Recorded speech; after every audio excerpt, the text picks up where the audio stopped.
മുത്തപ്പന്റെ കുന്നത്തൂരിലെ യാത്രയെപ്പറ്റി ഞാൻ പറഞ്ഞു.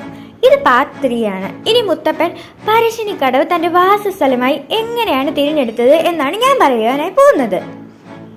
ചന്ദന്റെ ഭാര്യയുടെ സേവനങ്ങൾ കൊണ്ട് മുത്തപ്പൻ സന്തുഷ്ടനായിരുന്നു. അനാഡംബരനായി മുത്തപ്പൻ അവിടെ ജീവിച്ചുവെങ്കിലും മുത്തപ്പന് അതൊരു സംതൃപ്തി കൊടുത്തില്ല. മുത്തപ്പന് താമസിക്കാൻ ഓല കൊണ്ടൊരു വീട് മെനഞ്ഞ് അവർ കൊടുത്തു. അതിനെ മടപ്പുര എന്നാണ് അറിയപ്പെടുന്നത്.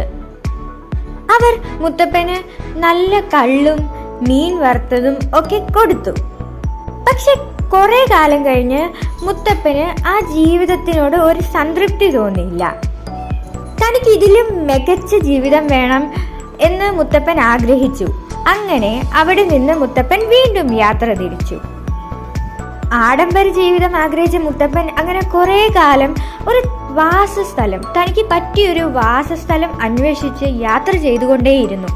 അങ്ങനെയാണ് ഒരു ദിവസം തൻ്റെ കയ്യിലിരുന്ന അമ്പ് ഏത് സ്ഥലത്താണോ ചെന്ന് വീഴുന്നത് അവിടെ താൻ ഇനിയും വസിക്കും എന്ന് മുത്തപ്പൻ തീരുമാനിക്കുന്നത്. അങ്ങനെ മുത്തപ്പൻ അമ്പ് ചെയ്തു.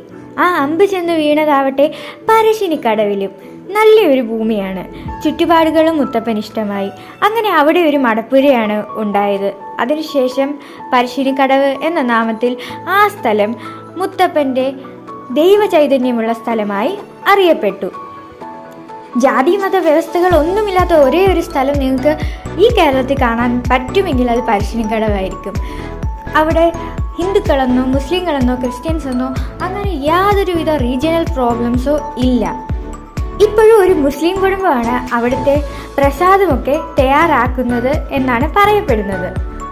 കാലാകാലങ്ങളായിട്ട് ആ ഒരു കുടുംബം തന്നെയാണ് മുത്തപ്പന് വേണ്ടി ഈ കാര്യങ്ങളെല്ലാം ചെയ്തു പോകുന്നത്. മനുഷ്യത്വം എന്താണെന്ന് കൂടെയാണ് മുത്തപ്പൻ നമ്മളെ ഇതിലൂടെയൊക്കെ പഠിപ്പിക്കുന്നത്. Thanks for watching. Subscribe for more videos.